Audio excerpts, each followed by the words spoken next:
मेरा नाम पूजा है और ये घटना तब की है जब मैं अपने दादा दादी के गांव छुट्टियां बिताने गई थी। गांव शहर से दूर पहाड़ियों के बीच बसा था। चारों तरफ हरियाली और शांति थी, लेकिन उस शांति के पीछे एक अजीब सा डर भी था। गांव के लोग अक्सर एक चुड़ैल का जिक्र किया करते थे, जिसका नाम सुनते ही सबके चेहरे पर डर छा जाता था। कहा जाता था कि उस चुड़ैल का साया गांव की हर लड़की पर था, खासकर उन पर जो शादी के लायक होती। मैंने इस बात को कभी गंभीरता से नहीं लिया। आधुनिक दुनिया में पली बड़ी लड़की होने के नाते मुझे इन सब अंधविश्वासों पर कभी यकीन नहीं था। लेकिन इस बार जो कुछ मैंने अनुभव किया उसने मेरी सोच बदल दी। यह घटना तब शुरू हुई जब मैं गांव पहुंची। पहली रात को ही मैंने कुछ अजीब महसूस किया। हमारे पुराने घर की खिड़की से बाहर एक सूखा पीपल का पेड़ दिखता था। रात में हवा चलने पर उसकी टहनियाँ आपस में टकराती और एक अजीब सी आवाज़ आती। मुझे लगा कि यह सिर्फ हवा का असर है, लेकिन उसी रात मैंने सपने में एक औरत को देखा। वह सफ़ेद साड़ी पहने हुए थी, उसके बाल बिखरे हुए थे और उसकी आंखें बेहद डरावनी थी, जैसे उनमें कोई जीवन ना हो। अगले दिन जब मैंने अपनी दादी से इस सपने के बारे में बात की, तो उनके चेहरे का रंग उड़ गया। उन्होंने डरते हुए कहा, ये चुड़ैल का साया है, तुम पर उसकी नज़र है। इस गांव में कई लड़कियां उसकी वजह से गायब हो चुकी हैं। मैंने हंसते हुए कहा, दादी यह बस एक सपना था, आप इसे इतनी गंभीरता से क्यों ले रही हैं? लेकिन दादी के चेहरे पर चिंता साफ झलक रही थी। उन्होंने बताया कि इस गांव में सालों तक एक औरत थी जिसका नाम कमला था।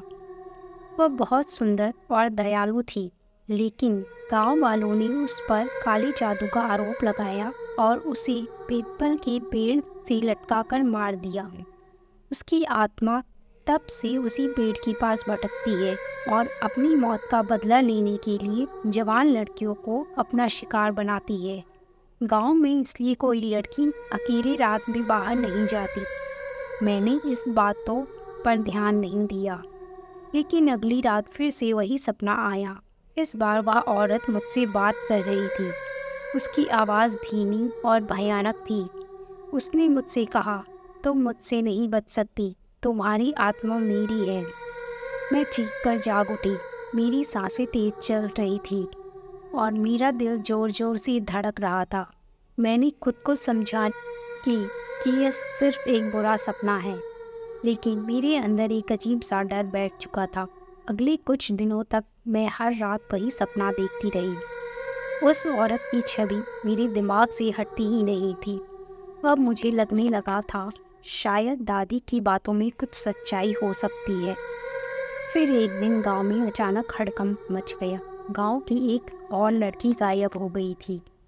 लोग कह रहे थे कि चुड़ैल ने उसे अपनी गिरफ्त में ले लिया है। गांव में दहशत फैल गई। मेरी माँ ने मुझे घर से बाहर न जाने की सख्त हिदायत दी, लेकिन मेरा मन अब और ज़्यादा बेचैन हो गया था। मुझे यह सब झूठ मानकर शांत नहीं बैठा जा सकता था। मैंने तय किया कि मैं उस पीपल के पेड़ के पास जाऊंगी और खुद सच्चाई जानूंगी। मैंने रात के समय घर से बाहर निकलने की योजना बनाई।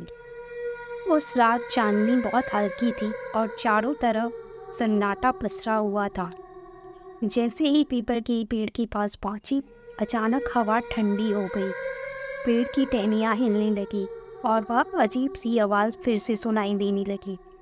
मेरा दिल जोर जोर से धड़कने लगा, लेकिन मैंने खुद को संभाला और पेड़ के पास गई। तभी मुझे पीछे से किसी की आवाज़ सुनाई दी। जब मैंने मुड़कर देखा तो वही औरत मेरे सामने खड़ी थी। वह चुड़ैल थी, सफ़ेद साड़ी, बिखरे बाल और इसकी आंखों में वही खौफनाक खालीपन। मेरी टांगें कांपने लगी। मैं चाहकर भी अपनी जगह से हिल नहीं पाई। वह औरत धीरे धीरे मेरे पास आई और बोली, तुमने मुझसे बचने की बहुत कोशिश की, लेकिन अब कोई तुम्हें नहीं बचा सकता। मैंने हिम्मत जुटाई और कहा, तुम कौन हो? तुम क्या चाहती हो? उसने एक कड़कती हुई हंसी के साथ कहा, मैं कमला हूँ, जिसे इस गांव ने बेवजह मार दिया। अब मैं हर उस लड़की से बदला लेती हूँ जो मेरी जगह जी रही है। मैंने कांपते हुए पूछा, मुझे क्यों? मैंने तुम्हारा क्या बिगाड़ा है? वह चुड़ैल चुप रही और फिर अचानक उसकी आवाज़ नर्म हो गई।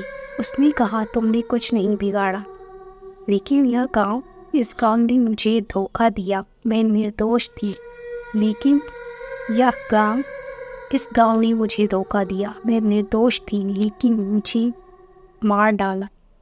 अब मैं अपनी पीड़ा का अंत चाहती हूँ।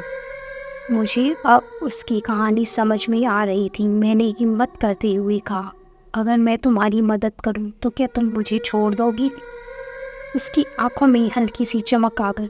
उसने कहा, अगर तुम मेरी सच्चाई सबके सामने लाओगी तो मैं तुम्हें इस गांव से जाने दूंगी और तुम्हें छोड़ दूंगी। अगले दिन मैंने गांव के लोगों को इकट्ठा किया और उन्हें कमला की सच्चाई बताई। मैंने उन्हें समझाया कि कमला निर्दोष थी और उसे बिना वजह मारा गया। गांव वालों ने मेरी बात सुनी और पहली बार माना कि उन्होंने गलती की थी। उन्होंने कमला की आत्मा की शांति के लिए पूजा की और उससे माफ़ी मांगी। उस रात के बाद से वह चुड़ैल फिर कभी नहीं दिखी। गांव में अब शांति थी और मैं जानती थी कि कमला को अब मुक्ति मिल गई थी। यह घटना मेरे जीवन का सबसे बड़ा सबक थी। कभी भी किसी पर बिना वजह इल्ज़ाम नहीं लगाना चाहिए, क्योंकि हर आत्मा की अपनी कहानी होती है और सच्चाई जानने से पहले हमें उसका न्याय करना चाहिए।